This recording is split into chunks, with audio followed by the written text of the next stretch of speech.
how much of an influence is parenting in whether or not an eating disorder is going to arise, and how much of it happens from influence outside of the home and outside of parenting? Well, number one, it depends on the age that we're talking about. And then if we're talking about teens, then obviously the parenting already laid the groundwork. Parents have a huge influence. Mm-hmm.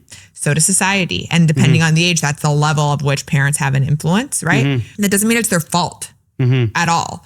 But to the idea that we have little power, I don't subscribe to that idea. As parents, we have little power. It might be difficult to have influence if your kid issues that you've already had. So if your kid doesn't take you seriously and doesn't respect you, which might be the case, or is like just extremely anxious with you, whatever it may be, then the influence you have on them in the way of like positive influence, guiding them away from the eating disorder might be less because they don't actually want to hear what you have to say. They already wrote you off a long time ago. So there might be things that we have to almost like work through and resolve in order to get to have more of that influence on our kids now, right? If like I see they're struggling with this, well, they're not going to want to hear from me about this because we have this other issue. Right. And so if we can resolve more of that, then we've resolved more of our like alliance. Right. And then I'll be able to have a little bit more influence. And what is like impossible to take out is the fact that in your like teenage years, that's when we're differentiating from our parents too. So the amount of influence we're going to have, it's not going to be obviously the same as when they're younger.